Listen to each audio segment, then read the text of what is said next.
नवरात्र नियराइल बा, माई के उत्सव देखब अब की, मन में आस समाइल बा।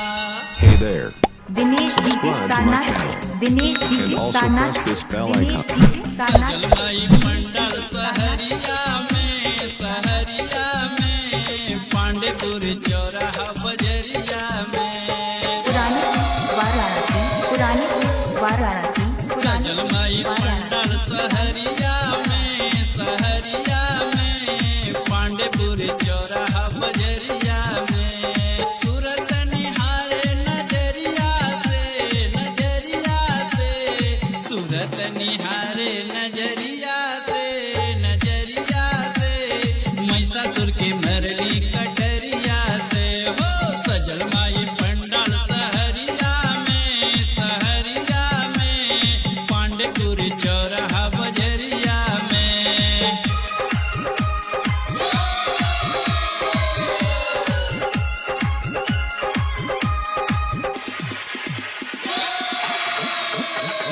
Dinesh DJ Sarnath, Dinesh DJ Sarnath, Dinesh DJ Sarnath, Dinesh DJ Sarnath.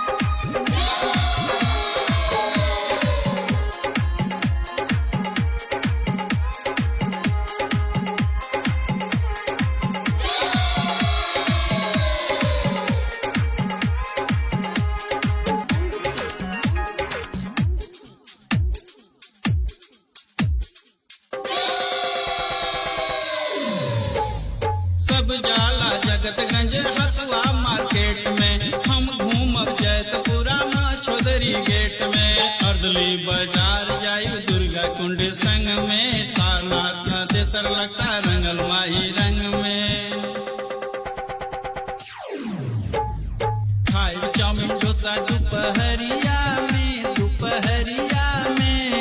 पांडेपुरी चौराहा बजरिया में, ओ सजल माई पंडाल सहरिया में पांडेपुरी चौराहा बजरिया में।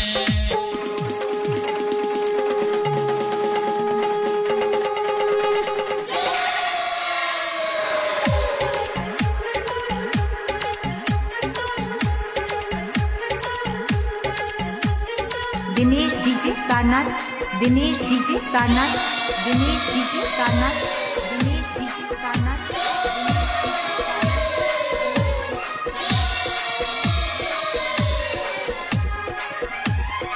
राजघाट देखली हम मूर्ति कमाल के,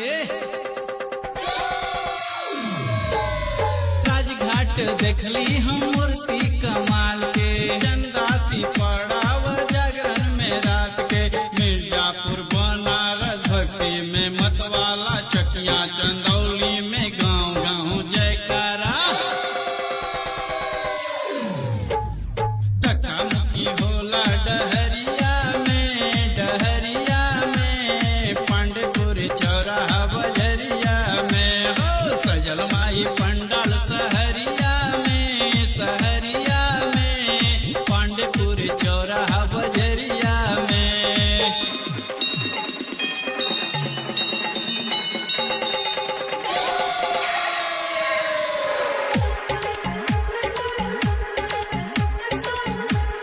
Dinesh DJ Sarnath, Dinesh DJ Sarnath, Dinesh DJ Sarnath, Dinesh DJ Sarnath.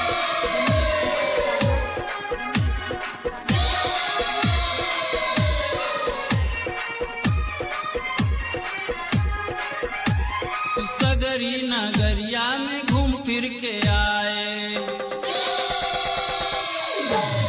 सगरी नगरिया में घूम फिर के आए, आशापुर शिवपुर में दर्शन हम पाए, दूरदर्शी बसले पचकोसी नगर में, माई के गितिया गाँव शहर में, नई बस्ती दुर्गा मयरिया के चलत मूर्ति देखली बिजुरिया से, सजल माई पंडाल सहरिया में पांडेपुर चौराहा बजरिया में, सूरत निहारे नजरिया से सूरत निहारे नजरिया से महिषासुर के मरली कटरिया से सजलवा ये पंडाल सहरिया में पांडेपुरी चौराहा बजरिया दिनेश डीजे सारनाथ, पांडेपुरी दिनेश डीजे चौराहा सारनाथ, बजरिया Also press this bell icon. Sarnath,